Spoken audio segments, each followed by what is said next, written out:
All right, we'll go ahead and get started. Welcome, everybody. This is RFIDiggity.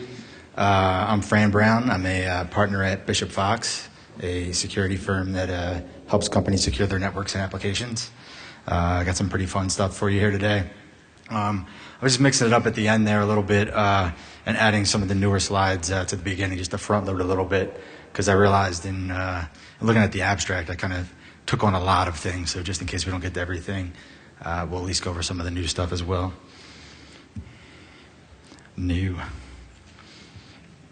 Okay, so I got some bad news and good news, but the good news trumps the bad news, so it's okay.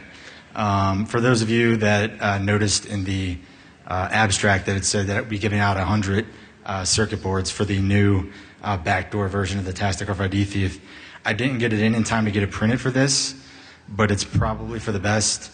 I don't know how many of you guys were here when we did it 2 years ago, but it was basically like a madhouse. I think 3 people got stabbed, crawling over each other. One woman gave birth. It was just like pandemonium, people crawling to get to the circuit board. So that's for the better. But the good news that trumps that, if you stick around to the end, at the very end, and remind me in case I don't say it, I'm going to throw up an email, and the first 100 people that email me with their physical address, I will mail the circuit boards once they come into them. And I'll send you random letters as well, love letters and things like that. If it's risk versus reward. So I will, but you have to stick around to the end. So the first 100 items in my inbox will get one mailed out to them pretty soon. I'm going to go over kind of a little bit of logical order some of these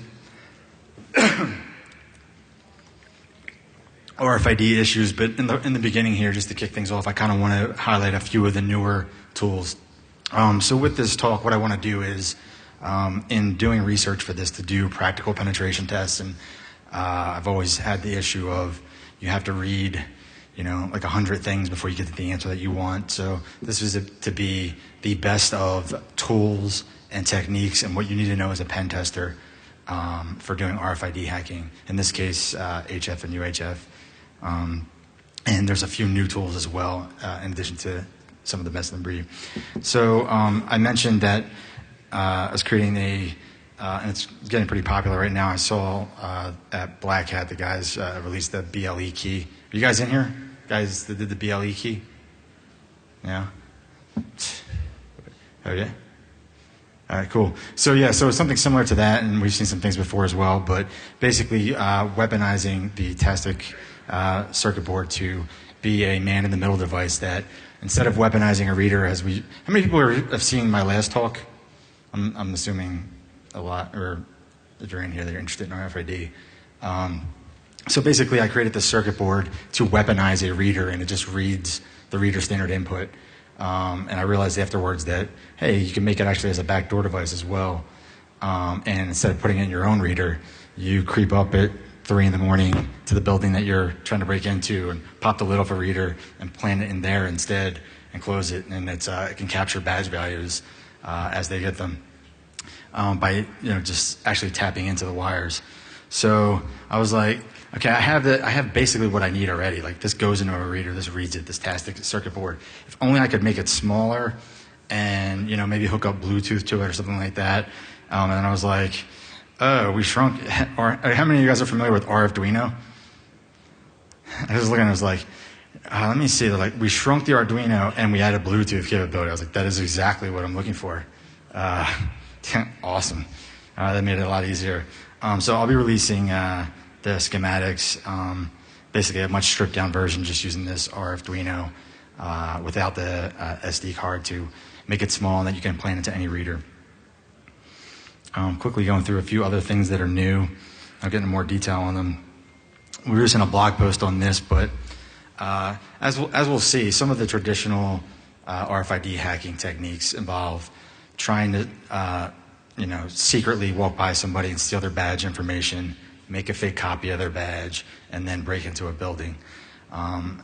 Some of the newer technologies for RFID, physical security anyway, like iClass, there have been some flaws in them that allowed people to continue this type of attack. But eventually, we have to imagine people are going to get their act together And eventually, it'll be no longer a viable target to go into Starbucks and walk by somebody and steal their badge, in which case we're going to have to start attacking the readers and the controllers directly, which is we just saw the readers. And basically, we're just coming up with a few queries here. In Shodan, I found I literally just put in 3 queries that just sticking around with it, and found a few hundred controllers exposed to the internet. And basically, if you guys are familiar with these controllers at all, if you have network connection to them at all, it's game over.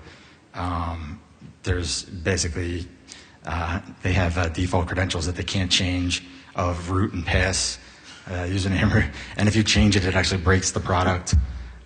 So if you have network connectivity at all to any of these controllers, you basically own their physical security system. And they're not supposed to be hooked up to the internet, but it seems like quite a few people have, especially a lot of universities. So you can, basically start closing and open the doors and things like that over the internet there, with just a handful of Shodan queries. Or how many of you guys have seen any of my Google Diggity research before? Only a few people?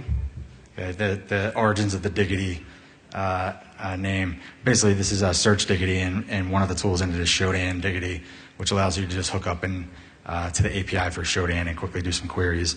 So we see a few of them here. No, you can't really see me. One other thing I should mention is that basically my slide decks are like the notes sections are like white papers. So if you ever want to follow up on any of these things, if you download the slides, the notes sections have links to every resource and well documented. I tried to cite most people for their tools actually in the slide, but at the very least, if you guys are looking to follow up on this stuff, the notes of the slides are a great resource for that.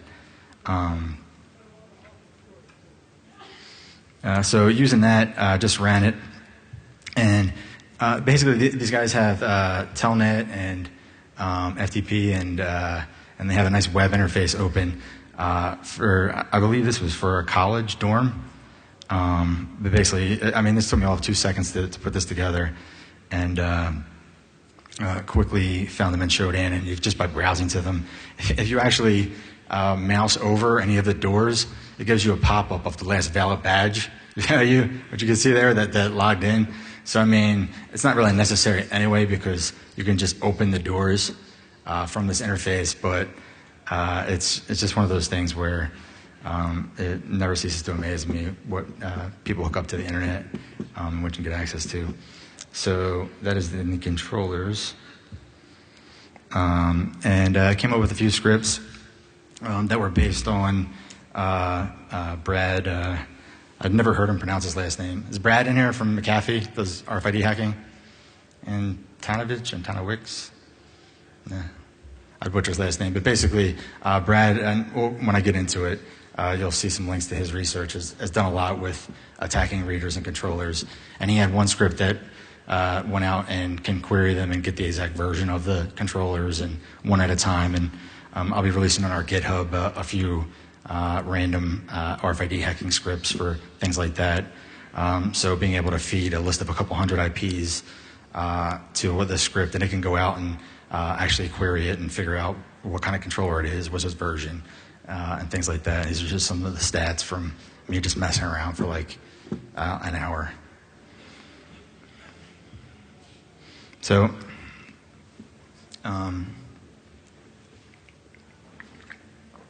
so that's a quick preview on the reader and controller front.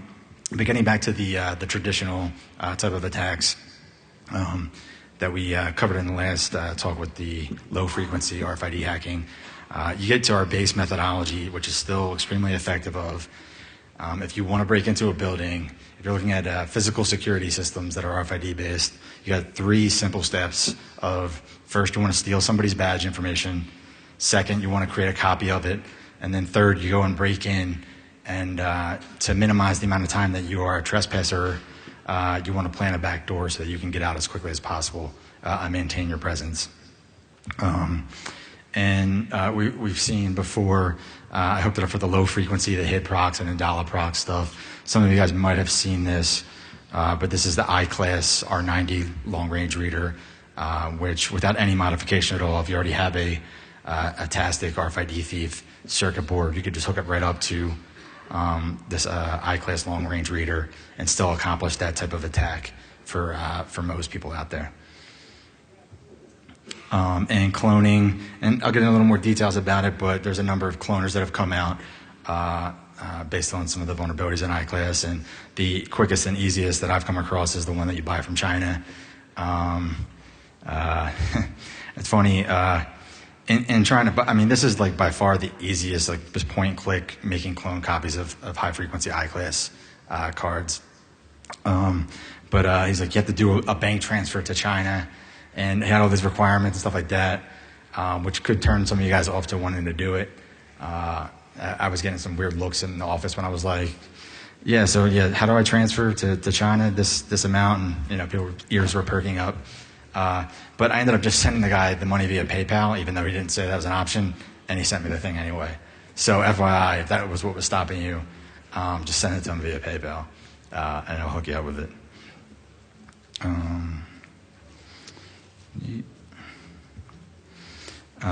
So we got the step 1, steal the badge information for a high frequency system. Step 2, make a clone copy of an I-class card. And step 3, and I'll be releasing this on our Thingiverse page. How many of you guys are familiar with the Pwn plug? I would imagine most people. How many of you are familiar with the Power Pwn version? So the Power Pwn version is like a power strip instead of just a plug, and it costs like a couple grand, and I think it's discontinued now, but it's pretty awesome.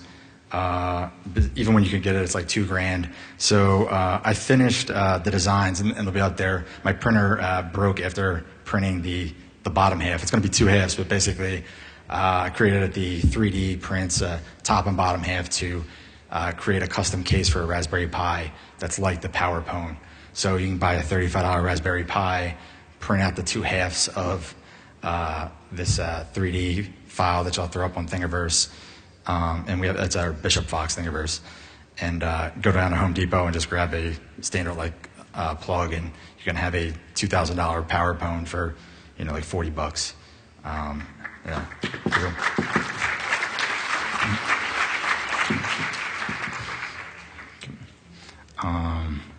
Yeah, so that should be up. And most of the stuff will either be up later today on our various sites, or by the end of tomorrow at the very latest. So either go to our main website. All the stuff's always free. All of our tools, our research are all free.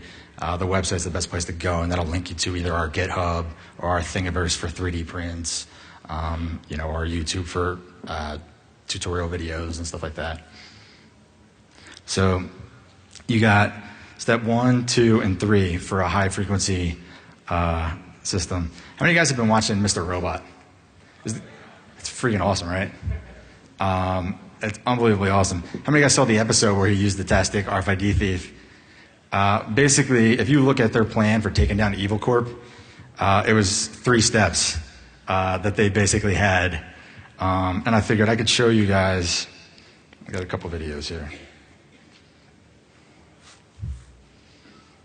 So first, just a quick, let's see what it looks like stealing.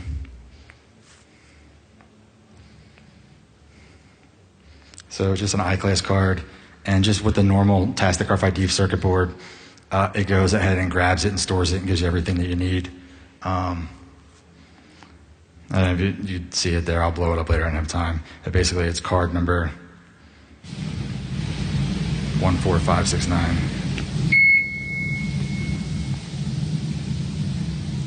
So, I mean, pretty simple, and then you just go make a fake copy of the card, right? It's not that impressive. I mean, it is, but it's not as impressive as, say, Christian Slater doing it. Like, my mom and dad get it now. They're like, oh, that's what you were talking about. Like, never watched any of my Black Hat or DEF CON talks, but, like, Christian Slater's got their attention on USA. So, yeah, I could have put together a demonstration video, but they did it for me. So step 1, go into Starbucks, walk by somebody with your Tastic RFID either a weaponized version of the I-Class or HitProx or whatever technology. I want to pay my respects. Christian Slater's not even slick at all doing this either. He's like, I just want to pay my compliments. Hey, excellent coffee, fantastic service. Buy yourself something nice. Step 2.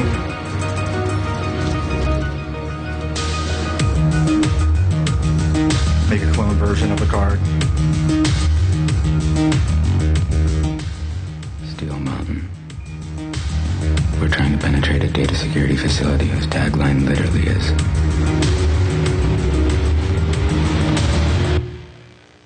you're going to ask to speak to his And then step 3. supervisor, Wendy. She'll get us to exactly where we need to be. Then we'll be able to get rid of her from the van. After that, you connect the Raspberry Pi to the climate control system, and Bob's your uncle.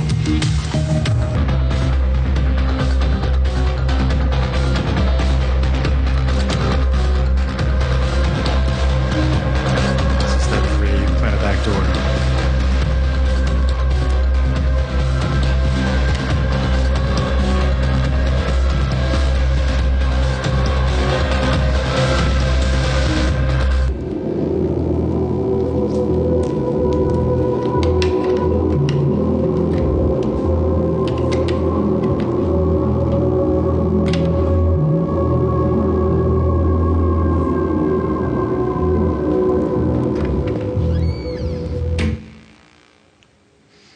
So basically the plan for taking down Evil Corp was the step 1, step 2, step 3 from the last dog, which is pretty awesome.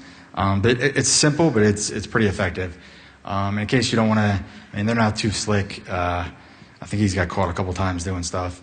If you don't want to sit there and try to pull together and pull out of the wall somebody's thermostat and mess with it, basically, instead of doing that, this is just your easy way of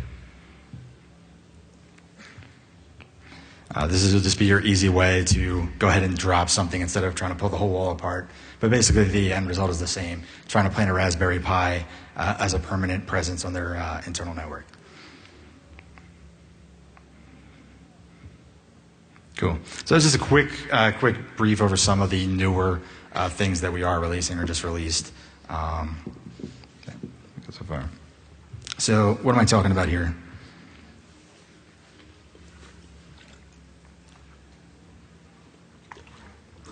In the talk I gave in 2013, that's strictly just focused on low frequency RFID hacking. And it's always great when one of these articles come out, and it's getting long distance on the low frequency is pretty hard to do. You can only get a couple feet, and most people want to post links to. That's not a big deal at all. Here's an antenna, and it's an antenna for like UHF or something completely different. So there's a lot of misunderstandings and a lot of myths and a lot of room for confusion when it comes to RFID hacking. In fact, I mean, I was pretty dedicated, and it took me a while to get to the most basic answers that I would want for myself for most of these things. So I could understand most people's confusion when it comes down to it. And basically, you're looking at 3 major branches of RFID. We covered the low frequency before, which is mainly physical security systems, and it's the completely grossly insecure stuff that most people still today use. And if you have an RFID card on you, which it probably is. But with this talk, I wanted to extend into the high frequency and ultra high frequency aspects of it. Both the newer physical security systems that use high frequency, as well as various other things that are basically blowing up all over the place. Just some examples. RFID is in everything. It's kind of scary. I mean, it's all over the place now. With the Internet of Things and everything's connected. Basically, everybody's talking to everybody. So from your credit cards to your Disney fast passes to your green cards to your passports to some people are just putting them in their hand to open doors like they're Darth Vader or something.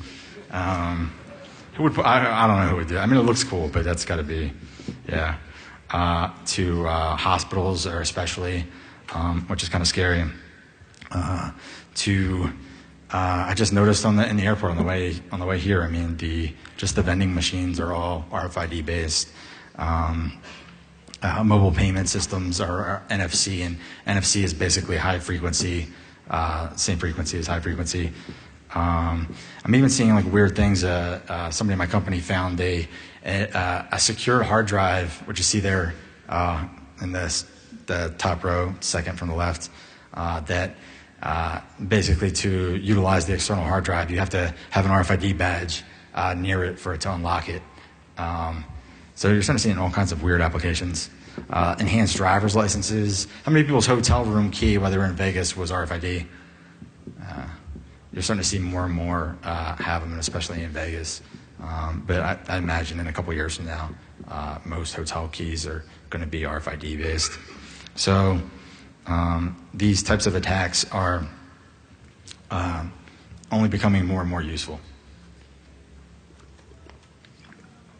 So this is a basic physical security setup in terms of how things flow. Whether it's credit cards or somebody's physical security system or your Coke rewards. How many people use Coke rewards? Or my Coke rewards now? Any? Nobody? Pepsi crowd, huh? All right. Good to know. But basically what we're looking at, somebody's carrying around something with them, whether it's their phone or a badge or a tag or their Obi-Wan Kenobi hand implant, and it can talk to a reader of some kind. And the type of attacks are going to be similar, just different approaches. So we might want to walk by somebody and skim it off them without their knowing, like Christian Slater did, with his backpack, and then make a copy of theirs. We might want to do things like directly attack the readers or controllers and not even worry about getting a valid badge at all, but just go right to the source. We want to do things like make fake copies of badges, have devices that can emulate badges themselves, so you don't have to make a fake copy. It can pretend to be a type of technology. You have some pretty interesting things like relay attacks, which we see in which case if as things start to escalate and more RFID-based systems are doing mutual authentication and things like that, you basically have the circumstance of you got two guys involved in it. One guy's standing at the door or the payment system or whatever with his device, and another guy's following you behind you, and basically it just starts passing the information back and forth, relaying it. So relay attacks. And we're starting to see more and more of these things as people are locking down the actual badges, whether they have. We're going to see some pretty fly gear when we get to the defensive section here at the end, like RFID blocking skinny jeans, which are getting popular. And who here has RFID blocking skinny jeans? Yeah, they're coming. Yeah, your kids are going to love it. But as people start to do stuff like that, and the badge gets harder to copy and clone and steal, then people are going to start moving along to these different types of attacks.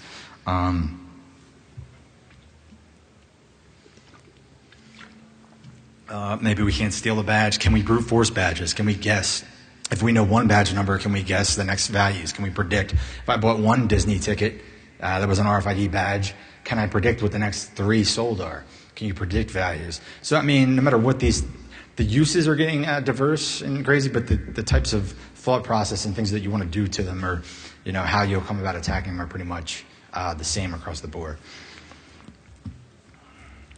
So, as I get into a few attack types, I'll show some other gear, but I like to basically give you the gist of, for each type of technology, what are the main types of attacks you'd want to try, the things you'd want to perform, and what are the main tools that you'd want to use, because there's a lot of noise out there. And I basically brought this up in my last talk.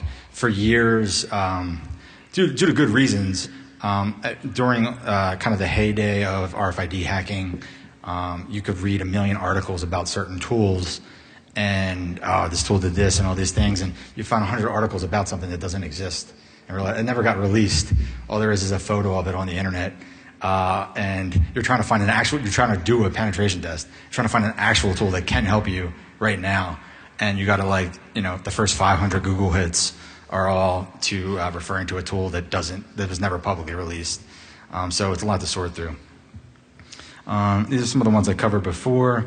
You got the custom long-range readers. So taking that circuit board and plugging it into a long-range reader for either HID procs or Indala procs or iClass, which we just saw there. You got programmable cards. These are some of the ones I covered in my last talk, so I don't want to go over them too much. Some of the stuff that works with the RFIDeas scripts, the RFIDs stuff in the middle there, those things are great. Most people aren't aware of those. They're not really a security tool. They are a troubleshooting tool for engineers in the field for RFID stuff, but it's just 2 USB sticks, one high frequency, one low frequency, that if you have a card that doesn't have any physical indications as to what type of technology it is, you don't know what type of card it is, you can use these things to quickly find out what type of card something is, which is extremely useful. So getting into the high frequency stuff, some of the must-have tools.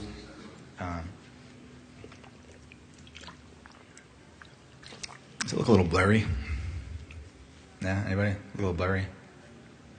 Oh. So some of the stuff you'll want to have in your toolkit are, one, how many people have the Proxmark 3?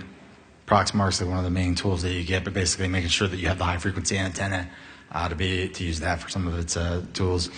The one on the bottom left there, this is basically like your Swiss Army knife of high frequency hacking. For using that iClass cloner that I referenced there, that works with this reader. You could use this reader to read credit cards. You could use this reader for all sorts of things. People have got it working with Kali, Linux, and it's kind of like your number one tool to interact with almost every type of high frequency card. In the top right there, you got a nice little USB stick that works with libNFC. If you're going to do some NFC hacking, there's not a lot of hardware that actually works with it. So if you want to use some libNFC tools, that little USB stick is a good one. We've seen in the last year or two, there's been an explosion of great mobile platforms for doing penetration testing. How many people here have done a wireless pen test before, where you had to carry around the big laptop and the big Yagi, and you're walking around like this, and it's until 3 years ago that was still pretty much the standard, and people were like, what are you looking for? Nobody had that. It's a nerd detector.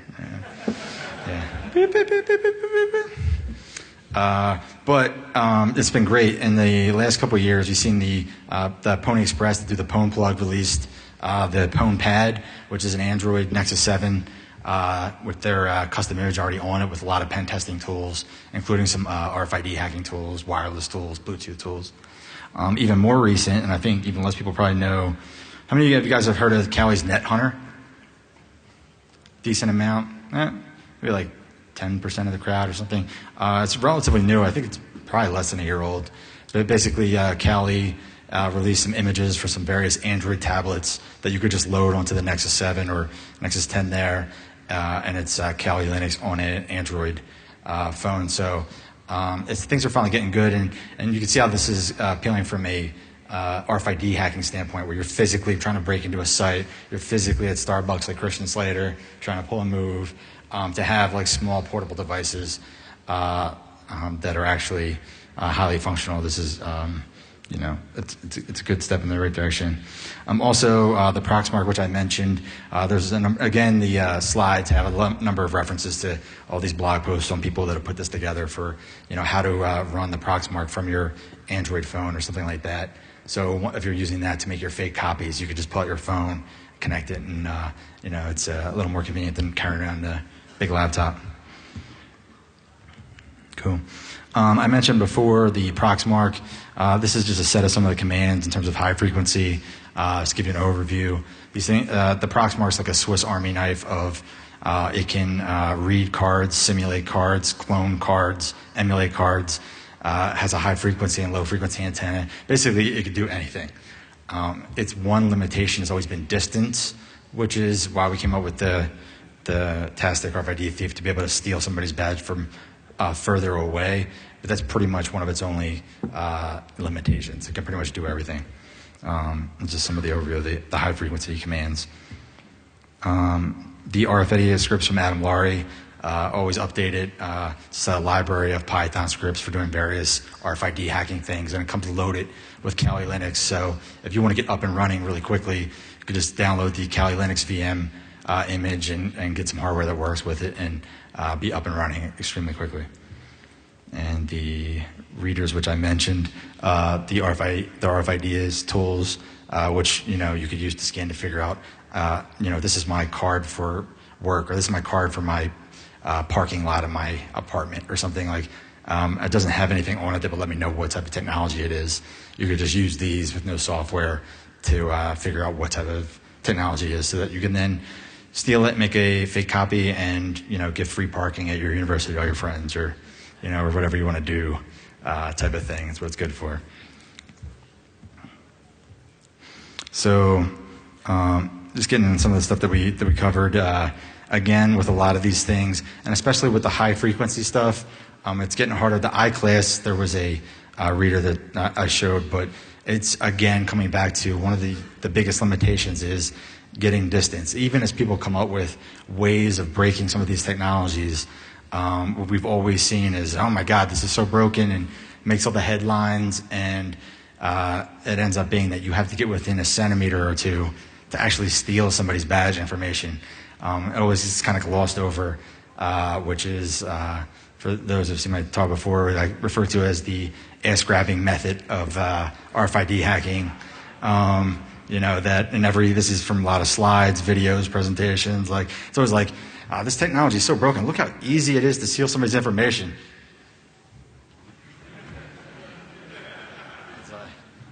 It's like, okay, yeah, you can actually read it and clone it and all, but distance is always a problem, and it makes it what's really a risk, what's really practical that you need to worry about versus something that is they're probably you got, if Jonathan West used the creator of the Proxmark in the corner is walking around your campus, grab-assing you, you're going to catch him. It's not really that big of a risk.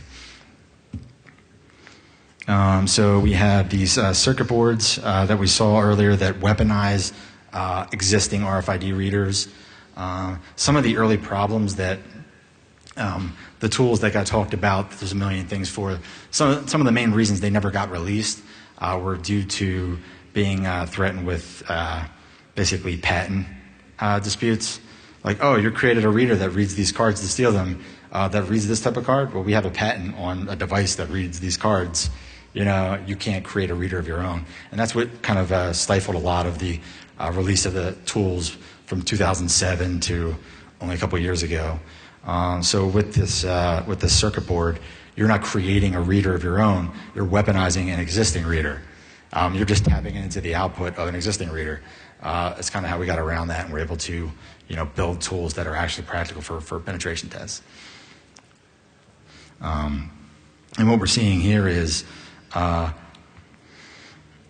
basically you could put it looks like that's my sketch of Christian Slater walking with his backpack. And then basically I designed this thing to just easily plug into any reader to weaponize it, and it just taps into the output of the reader of any badge that it reads, what the badge value is.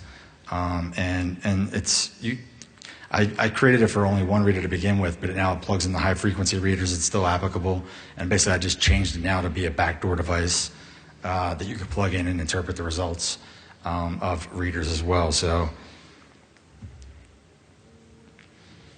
And basically, the circuit board's still pretty effective, and it just takes in power, takes in the output of the reader, and outputs it to an SD card and to the screen. And for the newer version, it just outputs it over Bluetooth to your phone. And what we're looking at here is what it's tapping into, this main Wiegand output of any reader that reads a badge for the most part when it comes to physical security, takes it, interprets it, and sends it to a controller. Like we saw over the internet, all those controllers, and it's just data 1 and data 0, just green and white wires for sending 1s and 0s for badge value, and that's just what we're tapping into. I mentioned here, now I'm thinking about this, HID Global is the #1, they are like a monopoly of physical security when it comes to RFID. And They basically have like 4 major product families of RFID that they have. They have 2 low frequency and 2 high frequency. Now there's more than this, but for the most part, it's these 4 major families of technology. And we have hit procs and dollar procs for the low frequency, and I-class and MyFair for the high frequency. Basically, they've released long-range readers for 3 out of 4 of their product families there. So we were able to weaponize 3 out of 4 and have long-range readers, and basically could do the Mr. Robot attack for 3 out of the major 4 product families of RFID were covered. So that whole long-range problem is solved for those 3. Unfortunately, they don't have a long-range commercial MyFair Desfire reader to weaponize. So that's, you know, I have to wait for them to come out with something like that to weaponize it to avoid patent issues. And I showed you guys the Arduino, which is awesome. But in terms of extending the functionality of these things, there's a million Bluetooth devices, as well as, I don't know if you guys have seen, Adafruit has probably the smallest cell phone add-on, basically, that I've seen yet. They're normally pretty bulky to do. Basically, send you the cards that it finds over, you know, send you a text message with every card that it finds. So as these devices are getting smaller and easier to use, I mean, now you don't have to create it yourself. Like the Arduino was, hey, let's make a smaller version that has Bluetooth already on it. Each week, it's getting easier and easier to just buy something that just works for a lot of these types of attacks. Again, this is the one that we saw in the beginning. This is the HIT I-Class R90 long-range reader. Most of these you could buy on eBay for a couple $100, and just plug and play with the circuit board. So basically, getting into high-frequency hacking for physical access control systems, you have the MyFair Desfire and the I-Class 2 product families of high-frequency physical security systems for the most part. And there's a lot of research on this, so I won't go into too much. But basically, for I-Class, the big problem that they had was the security was completely based on people not knowing what a certain key value was, keeping a secret value. And somebody was able to dump the firmware of a reader, extract the secret key from it, and then it was just game over. And then it just made it possible to do all the same types of attacks that we saw before with the step 1 and step 2 and step 3, just because of that. Again, this for like $200, you can just get order from xfpga.com, this I-Class cloner. Just send it money over PayPal, even though it doesn't say it, and it's the easiest by far to just point and click, make a copy of an I-Class card. This guy's done a lot of work to prevent reverse engineering of his tool. You know, and he put a lot of restrictions on it.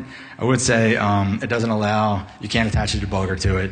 It doesn't run in a VM by default, which sucks because if you wanted to, it has a physical USB dongle for licensing. This guy's pretty hardcore with protecting his product.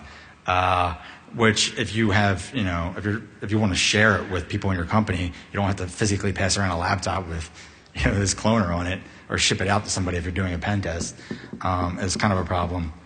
But I have in there, there's a couple. There's basically one VMware setting that you could set to get around being able to do it in a VM. And it's the thing that killed me is. It has to be for, it's using an older version of software, and it's 32-bit, and it won't run on Windows 64-bit, and it won't run on a VM either. So I had to go physically get a different laptop to be able to use the tool, because I had to get a 32-bit system. Until I figured out there's just one setting of VMware to get around it, which are in my notes.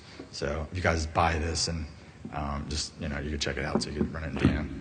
And it's kind of funny that he went to all that trouble, because actually all it is basically an older version of HID's contactless demo application that came with their API, an older version of it. He basically just copied that, this demo code from HID Global, and then just altered it. And if you just looked at his executable, it still said contactless demo vc.exe, and his his actual executable. So he basically just copied it anyway of somebody else. So I don't feel so bad about breaking his VMware thing now. The guy from XFPGA, you're not in the crowd, are you? Yeah? Good, okay, good. Fingerprint reader, there's some newer stuff now, but that's basically just come out, but for the most part, it's pretty ridiculous. The threat is, okay, Christian Slater's walking by you in Starbucks, and he picks up your card value. Now that you have everything you need to break into Evil Corp, impenetrable, right? So by adding biometrics and fingerprint and PIN, at least I can't walk by you in Starbucks and get everything I need. He didn't know what his PIN is, if that's what it had. He didn't have his fingerprint yet. So you can't, it makes it harder to execute that type of attack, except for the fact, this came from Proxclone. He didn't release tools to do this, but you can basically piece it together from his white paper.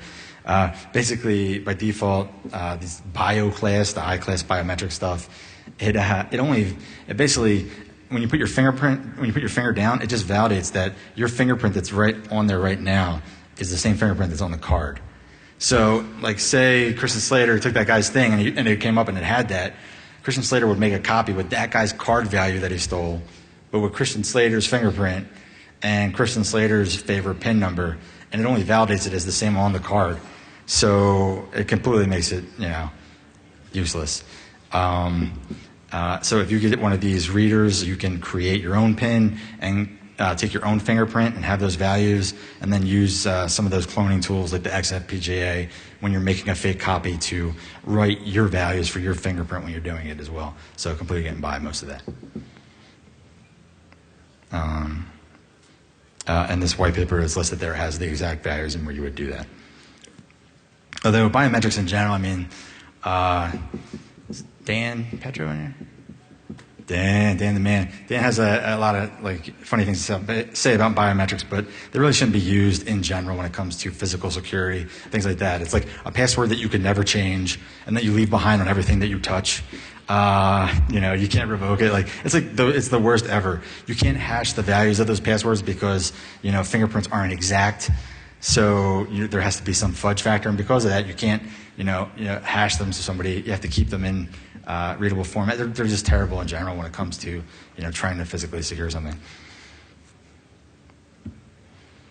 So reader and controller attacks. So fortunately, those guys came up with that I-class hack to make some of these traditional attacks against the cards still extremely viable. But I gave you guys a preview.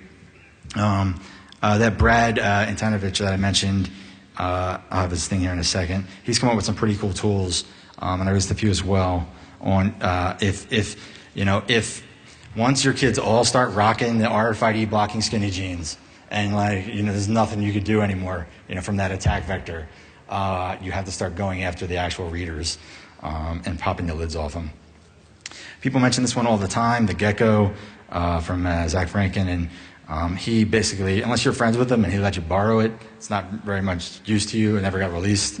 But it was one of the first concepts of this backdoor device to implant and do replays as well. So not only is it recording the values that it sees, but you could walk up with your phone and say, hey, instead of the reader sending the controller a valid badge value, you just send one of the valid badge values you know about to the controller directly, and it opens the door for you. So it's like, one of those, smart home locks, but for, you're not supposed to have access to it. You can open up doors without having a badge. So Zach Franken kind of talked about these and created his own. And I just saw at this past Black Hat, these guys came up with the BLE key, which is basically similar functionality as well. Extremely small. You could just plant it into a reader at a target facility. It sits there and collects the information. You can come up with Bluetooth and via your phone, dump all the list of values that it's seen so far, as well as open the door by replaying some of those values. Did someone say the BLE guys in here? It's pretty cool.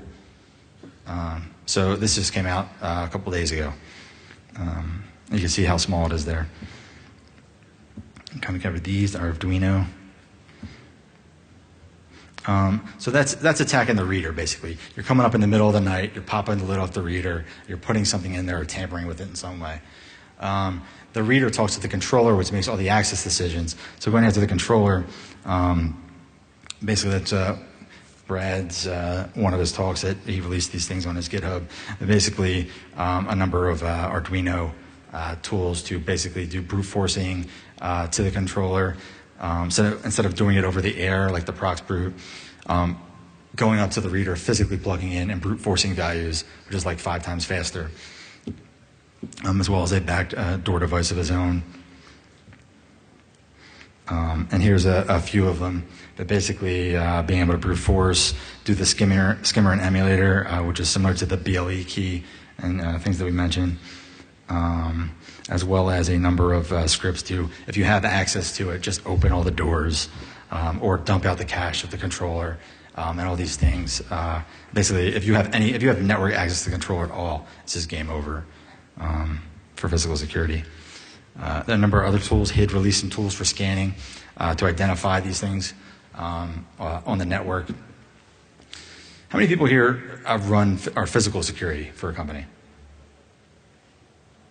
2, 3. So you guys are just all pen testers. Nobody here is just trying to figure out how to actually defend against these things. So, I mean, when you look at these things, most physical security people I know are ex-cops. They didn't come from an IT background. I mean, they're ex-cops. It's typically things that are products that are purchased outside of the traditional IT purchasing infrastructure. You know, you got IT buys and gets licenses for everything except for these physical security guys are picking out these technologies and running with them. And almost invariably, even though these networks are not supposed to be hooked up to any corporate network, the physical security networks, you shouldn't be able to be sitting in a cube and, you know, ping the badge reader at the front door. But these guys are sitting in a shack all night, you know, watching cameras. They want to check out what's going on with their, you know, their fantasy football stats. You know, they want to browse the web. Like, they're sitting in a shack. They're on the network that is the physical network.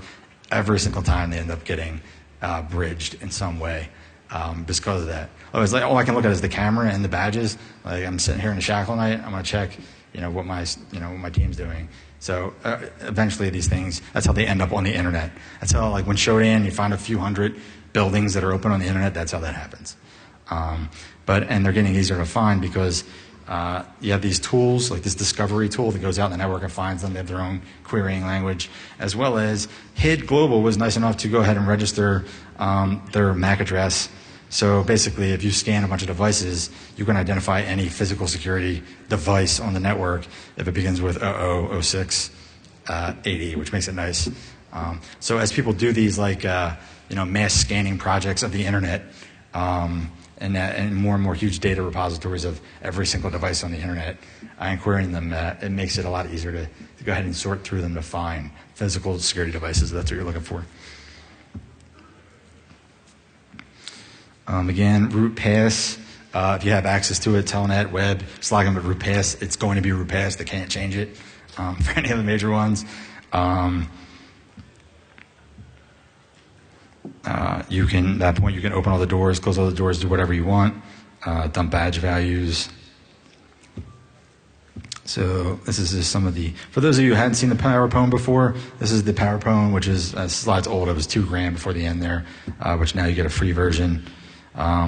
There's, you can download the Kali Linux Raspberry Pi image, as well as Pony Express's Raspberry Pwn. There's links to a number of good things here. So basically, you just get a Raspberry Pi, download the SD card image for one of these, basically Pwn plug type images, and 3D print the files that we'll have up on our site.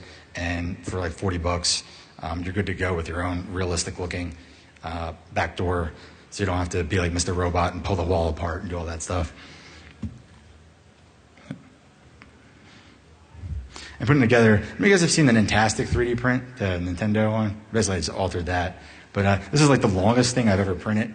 So I was like, I had to put those like discs on them to keep them from curling up. If you're wondering what those discs are, they just snap off. But when you build something really long, the pressure kind of bows. But it's all taken care of. You just download it and print.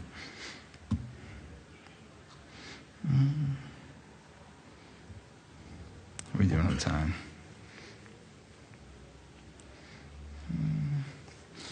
Cool. Getting close on time here. In doing this kind of stuff, push these to the end, credit cards, because quite frankly, I mean, the first question any reporter asks for this type of thing is, so tell me about mobile payment systems, tell me about credit cards and RFID. It's the first question everybody asks.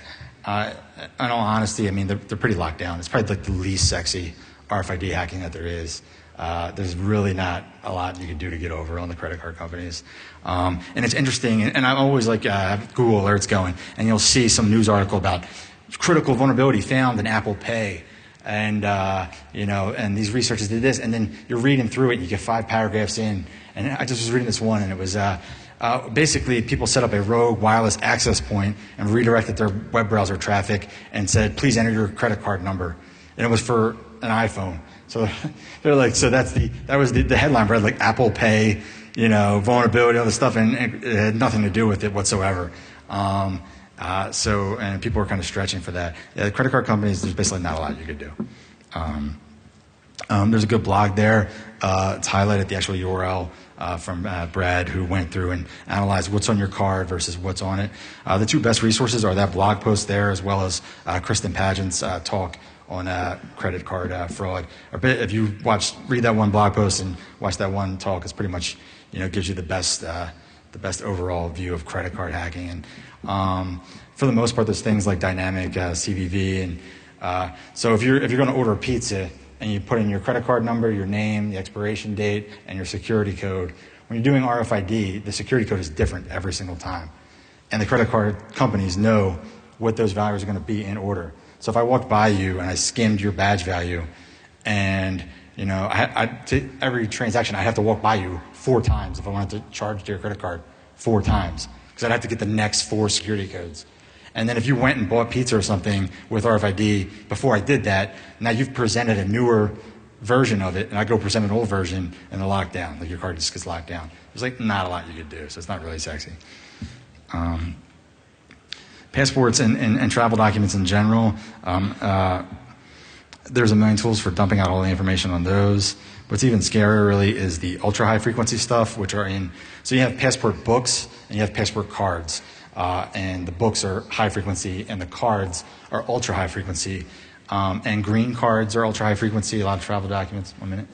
And they serve no practical purpose except for human behavior, pattern establishment, pattern of life establishment, tracking what aisle in Walgreens you went up and went down, where you went throughout the city.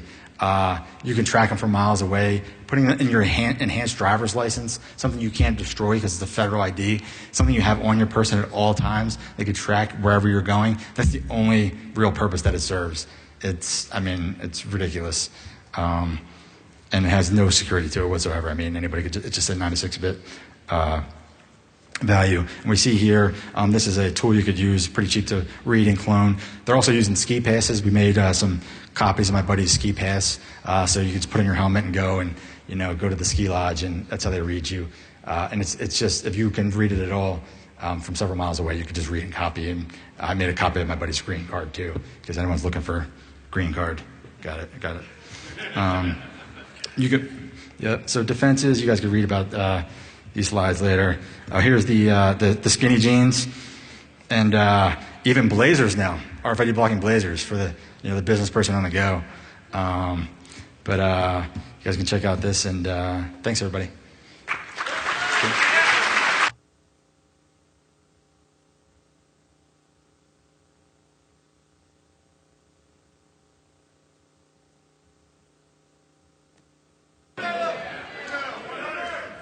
Okay, the email is, are you ready for this? For the Tastic backdoor devices, backdoorlover@bishopfox.com. Backdoorlover@bishopfox.com. All one word. And go. I'm going to be writing you guys love letters for the next couple of years as well. But you will also get a circuit board.